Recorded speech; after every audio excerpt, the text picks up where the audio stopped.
Salam jumpa dengan saya Admin A di channel Darah Biru Raja-Raja. Di video kali ini akan dibahas silsilah dan biografi Dr. Sam Ratulangi. Karena panjangnya biografi ini, maka saya bagi menjadi dua bagian.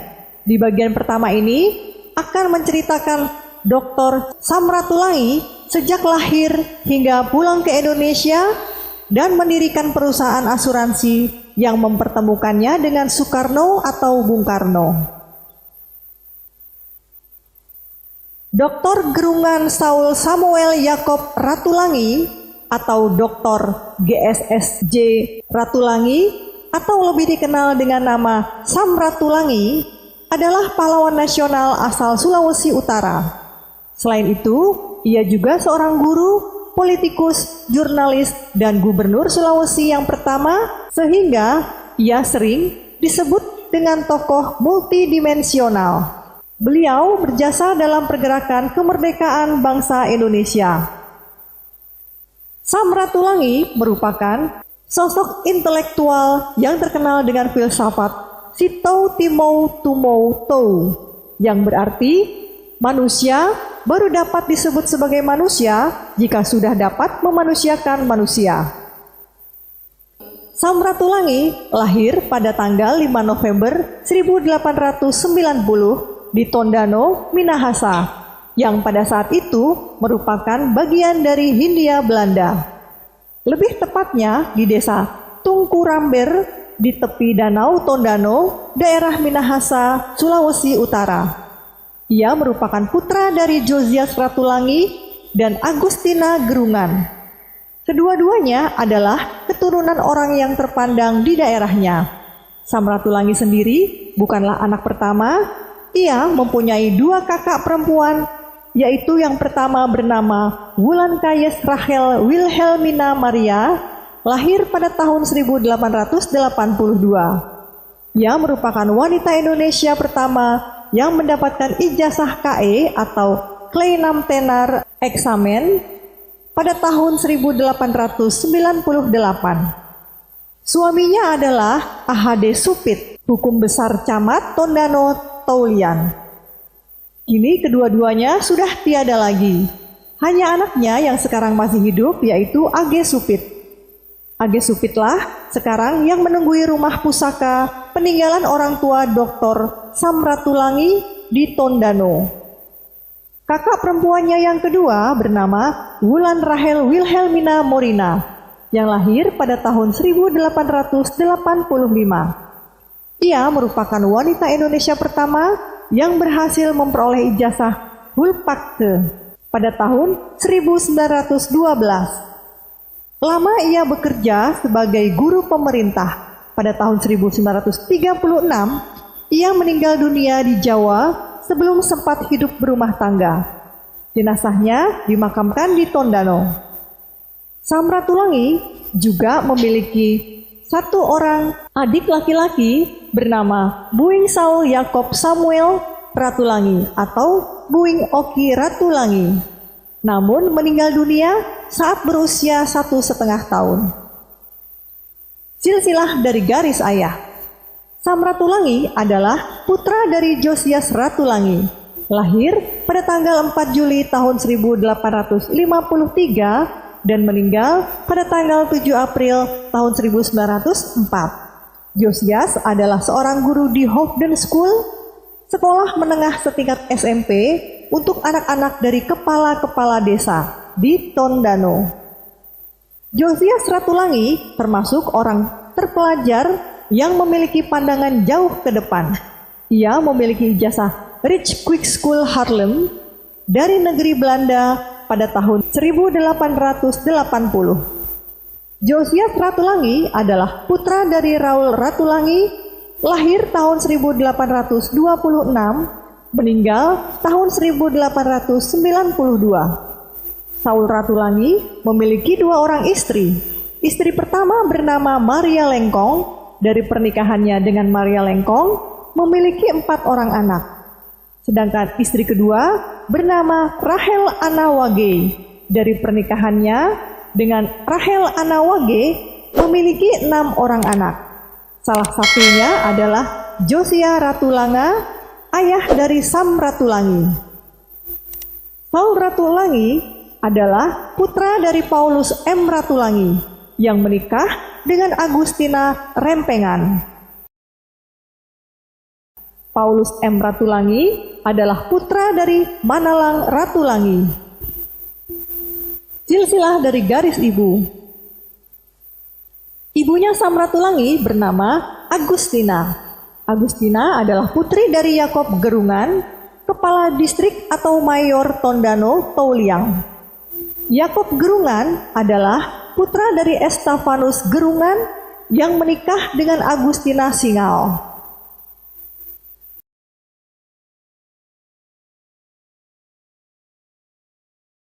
Sam Ratulangi mengawali pendidikannya saat berusia 6 tahun di sekolah dasar Belanda, Europees Lager School. Lalu, ia melanjutkannya di Hoofden School. Kedua sekolah tersebut berada di Tondano. Saat bersekolah di Hoofden School, Sam Ratulangi sering bertukar surat dengan sepupunya yang belajar di Stovia di Batavia. Karena mendengar darinya, ia menjadi ingin bersekolah di Jawa. Pada tahun 1904, dengan tidak disangka-sangkanya, keluar pengumuman dari kepala sekolah Hoofden School yang menyatakan bahwa sekolah dokter Jawa atau Stovia akan memberikan beasiswa kepada 3 orang murid Hoofden School yang berbakat, termasuk Sam Ratulangi yang lolos saat ujian saringan. Di usia 14 tahun, Sam Ratulangi berangkat ke Jawa untuk masuk sekolah pendidikan dokter Jawa. Sesampainya di Jakarta, Sam Ratulangi tidak jadi masuk sekolah dokter Jawa. Ia telah mengenal sendiri keadaan sekolah tersebut yang ternyata tidak sama dengan apa yang telah diceritakan saudaranya melalui surat menyurat dahulu. Saudaranya telah melebih-lebihkan keadaan sebenarnya. Sam Ratulangi merasa bahwa dirinya tidak cocok untuk mengikuti pendidikan di sekolah dokter Jawa itu. Ia merasa lebih berbakat untuk mengikuti pendidikan teknik. Kemudian, ia masuk sekolah teknik Koningin Wilhelmina School atau KWS yang juga terdapat di Jakarta.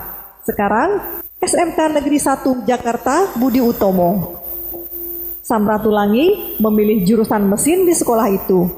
Dengan tekun, ia belajar di sekolah itu sehingga dalam waktu 4 tahun, 1904 sampai 1908, Sam Ratulangi telah berhasil lulus dengan nilai tinggi. Setelah lulus, ia bekerja di bagian teknik mesin pada pembangunan kereta api yang wilayah kerjanya meliputi Bandung, Maus, sampai ke Cilacap. Mula-mula, ia senang karena bisa mengaplikasikan ilmu yang telah dipelajarinya. Namun, ia mengalami perlakuan yang tidak adil di sana, dengan upah yang lebih rendah hanya karena ia adalah seorang pribumi, meskipun jabatannya setara dengan pegawai Belanda. Hal ini membuatnya merasa kecewa dan bertekad untuk unggul di atas orang-orang Belanda tersebut. Sam Ratulangi ingin lekas-lekas melaksanakan niatnya itu. Ia ingin segera menempuh pendidikan Lager Onderwijs atau LO dan Middelbaar Akte dalam ilmu pasti dan ilmu pendidikan. Sebenarnya bagi Sam Ratulangi tidak ada kesukaran sedikit pun ketika menyelesaikan pendidikan sekolah menengah itu. Akan tetapi pada tahun 1911 ia mendapat berita dari Tondano yang menyatakan bahwa ibunya sakit keras, sehingga ia harus segera pulang ke kampung. Di Tondano, ia masih sempat berbicara dengan ibunya, meskipun hanya sebentar. Pada tanggal 19 November 1911, ibu yang sangat disayanginya meninggal. Keinginannya yang keras untuk menuntut ilmu menyebabkan ia tidak lama tinggal di kampung. Warisan yang ditinggalkan orang tuanya dibagi-bagi dengan kedua saudara perempuannya. Bagiannya dijual dan dengan hasil penjualan itu, Sam Ratulangi berangkat ke Eropa untuk meningkatkan pendidikan dan pengetahuannya. Sam Ratulangi berangkat ke negeri Belanda langsung dari Minahasa bersama-sama dengan keluarga Stefan de Ros, pemilik percetakan Stefan de Ros di Manado, yang pada waktu itu akan pulang ke negerinya. Keberangkatan Samratulangi itu bersamaan waktunya dengan Samsi, T.G. Mulia, Gunawan Mangunkusumo, Welao, dan Samut yang juga ingin menuntut ilmu di negeri Belanda. Pada permulaan tahun 1912, Samratulangi tiba di Amsterdam. Di sana, ia segera meneruskan cita-citanya untuk memperoleh ijazah guru menengah yang telah dituntutnya di Jawa dulu. Pada awal tahun 1913, Samratulangi telah berhasil mendapatkan ijazah, yaitu ijazah guru Middelbaar Eken Pedagogik atau ijazah untuk mengajar ilmu pasti di sekolah menengah. Setelah itu, Samratulangi mendaftarkan diri sebagai mahasiswa jurusan ilmu pasti di Vrije Universiteit Amsterdam. 2 tahun sesudah mengikuti kuliah pada perguruan tinggi itu, tahun 1913 sampai 1915, ia ingin menempuh ujian. Akan tetapi, permintaannya itu ditolak karena ia tidak memiliki ijazah HBS maupun AMS, yaitu ijazah sekolah menengah umum tingkat atas, yang dijadikan salah satu syarat untuk dapat menempuh ujian pada perguruan tinggi itu. Karena kegagalannya itu, Samratulangi menemui Mr. Abendanon, seorang Belanda yang terkenal sebagai sahabat Hindia, untuk meminta nasihat. Hindia atau Hindia Belanda adalah sebutan yang dipakai untuk tanah air kita pada waktu itu. Mr. Abendanon menasehatkan agar Samratulangi mendaftarkan saja ke Universitas Zurich. Dengan membawa surat darinya, Samratulangi pasti akan mendapat pelayanan yang memuaskan. Mr. Abendanon percaya bahwa di Universitas Zurich, Samratulangi pasti akan dapat mencapai cita-citanya. Nasihat Mr. Abendanon tersebut dilaksanakan.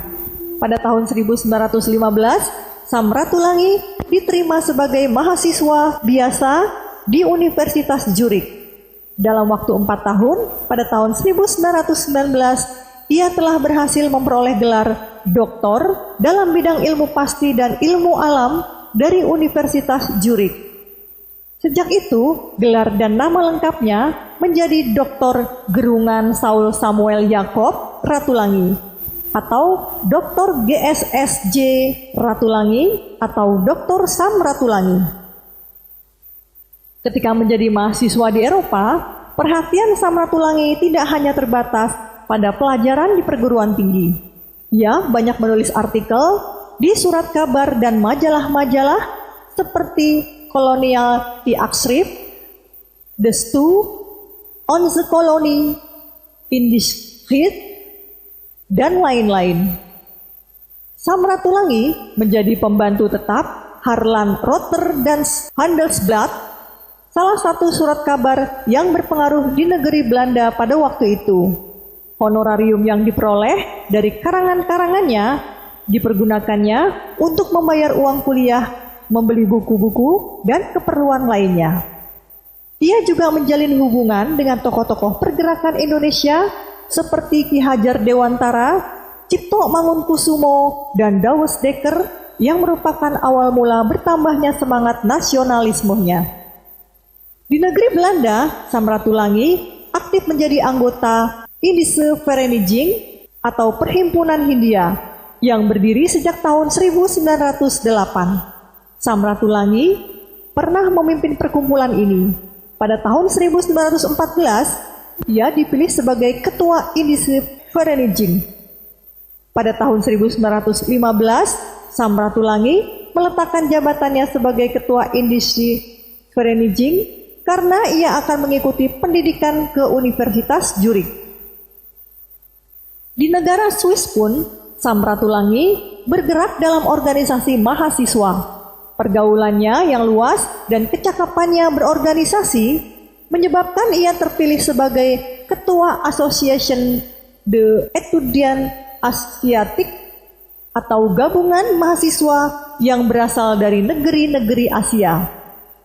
Anggota-anggota organisasi ini ada yang berasal dari Korea, Jepang, India, Indonesia, dan beberapa negara Asia lainnya.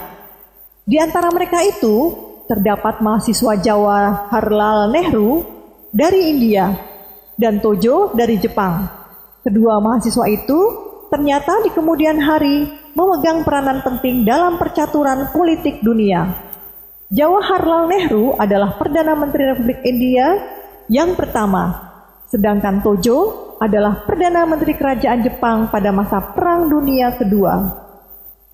Pada tahun 1918, Perang Dunia Pertama berakhir. Kemudian diselenggarakan konferensi perdamaian antara negara-negara yang terlibat dalam peperangan. Di tempat ini, Samratulangi berjumpa dengan Dr. Andes Sosrokartono, kakaknya Raden Ajeng Kartini. Dr. Andes Sosrokartono adalah seorang sarjana sastra yang telah lama dikenalnya.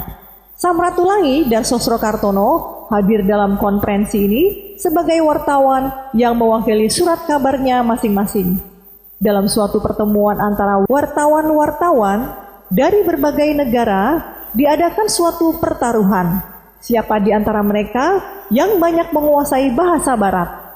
Pada waktu itu banyak wartawan asing yang menduga bahwa Samratulangi akan keluar sebagai pemenang karena mereka mengetahui bahwa Samratulangi dapat berbicara lancar dalam bahasa Belanda, bahasa Jerman, dan bahasa Inggris. Akan tetapi Samratulangi mengakui secara sportif bahwa ia tidak mungkin mencapai kemenangan. Ia tahu bahwa Sosrokartono dapat berbicara lancar dalam 7 bahasa, yaitu bahasa Belanda, bahasa Jerman, bahasa Inggris, bahasa Prancis, bahasa Italia, bahasa Spanyol, dan bahasa Rusia.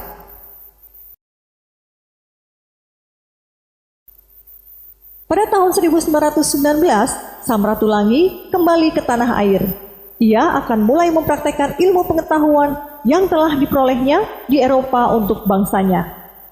Ia merupakan orang Indonesia pertama yang berhasil mendapat gelar doktor dalam ilmu pasti dan ilmu alam. Dengan pengetahuan itu, Dr. Samratulangi akan membaktikan dirinya untuk nusa dan bangsa. Di Indonesia, Dr. Samratulangi tidak segera memasuki gelanggang politik. Mula-mula ia melangkahkan kakinya dalam bidang pendidikan. Ia diangkat menjadi guru ilmu pasti dan ilmu alam di Sekolah Teknik Princess Juliana School setingkat dengan STM sekarang di Yogyakarta. Murid-murid sekolah ini sebagian besar terdiri dari anak-anak Belanda. Kecuali di sekolah teknik, ia juga memberi pelajaran pada Algemeen Middelbaar School atau AMS yang setingkat dengan SMA sekarang. Meskipun Dr. Samratulangi telah bersedia bekerja sama dengan orang-orang Belanda dan ikhlas memberikan pelajaran kepada anak-anak mereka, namun mereka masih memandangnya sebagai inlander, suatu sebutan yang tidak mengenakan pada waktu itu. Hanya 3 tahun, dari tahun 1919 sampai 1922, Dr. Samratulangi menjalankan tugasnya sebagai guru di Yogyakarta. Pada tahun 1921, ia minta cuti 3 bulan untuk pergi ke Bandung menemui Dr. Tumbelaka. Kesempatan di Bandung itu dipergunakan untuk melakukan persiapan guna mengundurkan diri dari jabatannya sebagai guru. Di Bandung, Samratulangi secara kebetulan juga bertemu dengan saudara sepupunya, Ratum Buisang, yang pada waktu itu menjadi mahasiswa Stovia Sekolah Dokter Jawa di Jakarta.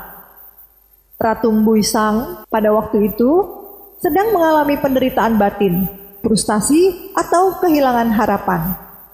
Setelah mendengar apa yang menimpa saudaranya itu, Samratulangi berkata, "Janganlah engkau biarkan orang main-main dengan diri engkau." Kata-kata itu sangat melekat di hati Ratum Buisang. Ia mendapat dorongan untuk mempercayai kemampuan diri sendiri. Pada tahun 1921, ia menempuh ujian dokter dan berhasil. Setelah menjadi dokter, sikapnya dalam menghadapi persoalan menjadi tegas. Bersama-sama dengan Dr. R. Tumbelaka, ia mendirikan sebuah perusahaan asuransi yang diberi nama Algemen Levensverzekering Maskapai Indonesia. Perusahaan ini merupakan yang pertama menggunakan kata Indonesia, sebuah istilah yang pada saat itu belum umum dikenal. Ini adalah contoh pertama yang diketahui dari kata Indonesia yang digunakan dalam dokumen resmi. Pada tahun 1922, Soekarno atau Bung Karno yang pada waktu itu masih pelajar HBS di Surabaya datang ke Bandung untuk menghadiri salah satu kongres yang diselenggarakan di kota itu. Ketika ia sedang berjalan-jalan di Jalan Braga, Bandung, Soekarno melihat papan nama Algemen Levensverzekering Maskapai Indonesia pada salah satu gedung di jalan tersebut. Soekarno tertarik kepada nama Indonesia, segera masuk ke dalam gedung perusahaan itu untuk mengetahui siapa direkturnya. Di tempat itulah Bung Karno berkenalan dengan Dr. GSSJ Ratulangi, direktur perusahaan tersebut. Dalam pertemuan tersebut, Dr. Sam Ratulangi menerangkan kepada Soekarno bahwa tanah air kita yang terdiri dari beribu-ribu pulau sekarang bernama Nederlands Indie atau Hindia Belanda. Di antara pulau-pulaunya itu ada yang bernama Sumatera, Jawa, Borneo atau Kalimantan, Celebes atau Sulawesi, Bali, Lombok, dan lain-lain sebagainya. Akan tetapi, secara keseluruhan, sebaiknya diberi satu nama saja, yaitu Indonesia. Itulah ideku, kata Dr. Sam Ratulangi. Ideku ialah agar tanah air kita yang terdiri dari beribu-ribu pulau itu bersatu dan diberi satu nama. Namanya telah saya tetapkan bersama-sama pemuda-pemudi kita yang berada di Eropa pada waktu itu, ialah Indonesia. Demikian sambung Sam Ratulangi. Penjelasan Sam Ratulangi itu sangat berkesan di hati Soekarno. Dalam salah satu pidatonya, sesudah ia menjadi Presiden Republik Indonesia, Bung Karno menceritakan kembali pertemuannya dengan Dr. Sam Ratulangi di Bandung itu. Ia mengakui bahwa Sam Ratulangi itulah gurunya dalam lapangan politik. Sejarah pergerakan nasional Indonesia yang tidak menyebutkan peranan Dr. Sam Ratulangi, menurut pendapatnya, adalah pincang dan tidak lengkap. Demikianlah silsilah dan biografi Sam Ratulangi, pahlawan nasional Indonesia, bagian pertama yang bisa disampaikan. Semoga bisa menambah wawasan sejarah bagi yang menonton video ini. Sampai jumpa lagi di video silsilah dan biografi Sam Ratulangi bagian kedua. Terima kasih.